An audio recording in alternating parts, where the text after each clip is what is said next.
आदेश जय श्री महाकाल। आप सभी लोगों को मैं और एक नए वीडियो में स्वागत करता हूं।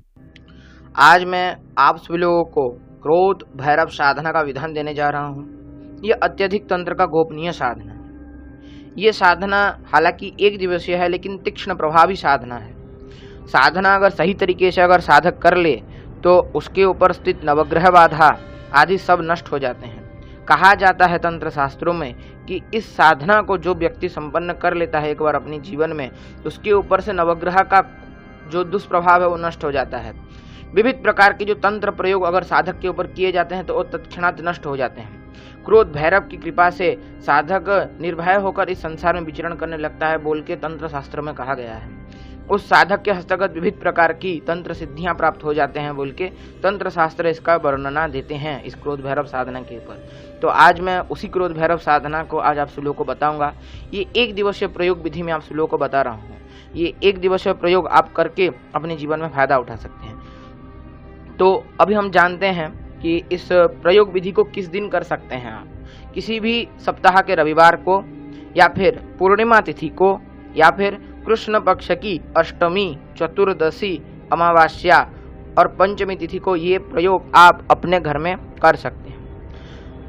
ये साधना जो है अत्यधिक सिंपल है। कोई भी साधक जो दीक्षित हो या फिर अदीक्षित हो वो ये प्रयोग को करके अपने जीवन में फायदा उठा सकता है। साधना में जो लगने वाली सामग्री है वो एक रुद्राक्ष का माला, लाल आसन, लाल वस्त्र, पूजा के लिए नॉर्मल जो सामग्री होती है वो लगेगा, सरसों के तेल का एक 4 मुखी दिया, दूध की मिठाई बाबा को भोग देने के लिए, अष्टगंध का चंदन, गुड़, अदरक मिला हुआ एक घोल या फिर एक पानी ले लीजिए जिसमें गुड़ और अदरक मिला हुआ हो। इतना सामग्री के बाद आप आसानी से क्रोध भैरव की साधना संपन्न कर सकते हैं। साधना का जो समय है वो है रात्रि 9 बजे के बाद।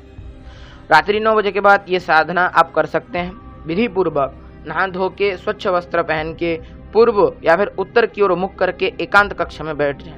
विधि पूर्वक आसन बंधन, दिग्बंधन आदि करके गणपति जी का, शिव जी का, गुरु मंत्र का और माता के मंत्र का एक एक माला जाप कर ले और उन सभी का पूजा कर ले। इसके बाद साधक भूमि के ऊपर अष्टगंध के माध्यम से एक त्रिकोण बनाएं जिसका जो मुख है वो ऊपर की ओर हो और 2 मुख आपकी ओर हो। इसके बाद उस त्रिकोण के बीच में ह्रीं बीज मंत्र को लिखें। इसका जो फोटो है मैं आज आप सभी लोगों के स्क्रीन के आगे भी दे दूंगा, उसको देख के आप कर सकते हैं। बीज मंत्र लिखने के बाद त्रिकोणों के 3 कोनों के ऊपर ब्रह्म बीज का अंकन करें, यानी कि ब्रह्म बीज लिखें। इसके बाद जहाँ पे आपने ह्रीं बीज मंत्र लिखा होगा, अर्थात त्रिकोण के बीच में जो ह्रीं बीज मंत्र लिखा होगा उसके अंदर आपको 4 मुखी सरसों के तेल का दिया जलाना है। इतना जलाने के बाद उसी दिया को क्रोध भैरव जी का रूप मानकर विधि पूर्वक पूजा करना है। जहाँ पे आपने 3 ब्रह्म बीज लिखे हैं, अर्थात त्रिकोण के 3 कोनों में जो ब्रह्म बीज लिखा होगा उन ब्रह्म बीज के 3 कोनों के ऊपर आपको गीला धूप आता है, वो गीला धूप को जला के उन 3 ब्रह्म बीज के ऊपर रखना है। इसके बाद विधि पूर्वक बाबा का उस 4 मुख दिया का पूजन करके बाबा को गुड़ और अदरक युक्त पानी अर्पित करना है भोग के रूप में। भोग में अर्पित करने के बाद उसी पानी को जब आप भोग में अर्पित कर दें, उनको फिर आचमन दे के उसी पानी को फिर आपको खुद ग्रहण करना है, यानी कि खुद पीना है। और पीने के बाद क्रोध भैरव जी का जो मंत्र है, जो अभी मैं आपके स्क्रीन के आगे डाल दूंगा, वो क्रोध भैरव जी के मंत्र का रुद्राक्ष की माला पे 51 माला जाप करना है। मंत्र क्या है? मंत्र ध्यान पूर्वक सुनिए। मंत्र जो है वो है ओम ह्रीं भ्रम क्रोध भैरवाय नमः। और एक बार बोल रहा हूँ, ध्यान पूर्वक सुनिएगा। ओम ह्रीं भ्रम क्रोध भैरवाय नमः। ओम ह्रीं भ्रम क्रोध भैरवाय नमः। इस मंत्र का आपको जाप करना है।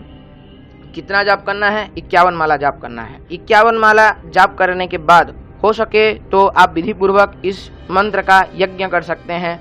इस मंत्र के आगे स्वाहा लगा के, अर्थात ओम ह्रीं भ्रम क्रोध भैरवाय स्वाहा, इस मंत्र से आप चाहें तो 5 माला की आहुति कर सकते हैं। अगर नहीं करना चाहें तो नॉर्मल रूप से आप सारी चीज़ों का बुझ जाने के बाद दिया विसर्जित कर सकते हैं। इस प्रकार साधना करने से साधक को क्रोध भैरव बाबा की कृपा प्राप्त होती है।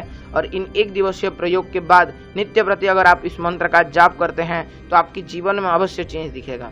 जो लोगों का नवग्रह बाधा है वो नवग्रह बाधा दूर हो जाता है।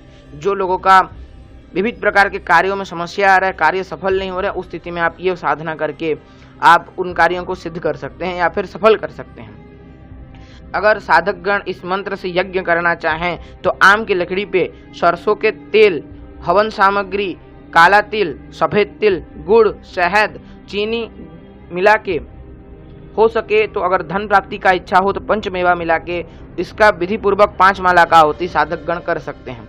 उसके बाद विधि पूर्वक एक सूखा नारियल पूर्णाहुति के रूप में यज्ञ में अर्पित करके बाबा को प्रणाम करके उठ सकते हैं। साधना खत्म करने के बाद लगभग 10 से 15 मिनट तक ध्यान करें। बाबा का ध्यान करने के बाद बाबा से अपनी परेशानी बोलें और उसके बाद साधकगण उठ सकते हैं। ये प्रयोग को अगर लगातार 5 रविवार या फिर 5 पूर्णिमा तक किया जाए तो साधक का अभिष्ट सिद्धि होता है बोल के कहा गया है। अर्थात साधक जो इच्छा करता है वो इच्छा उसकी पूर्ति होती है बोल के कहा गया है।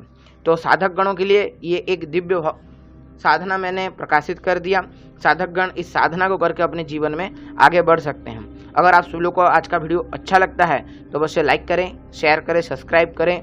जो लोग नए सब्सक्राइब करके घंटी वाला बेल आइकन ऑल पे सेट करें ताकि मैं जो भी वीडियो अपलोड करूँ उसका नोटिफिकेशन आप सभी लोगों तक पहले पहुँच जाए। तो यही था कुछ आज का वीडियो। सभी को नमस्कार, आदेश, जय माँ घोरा काली।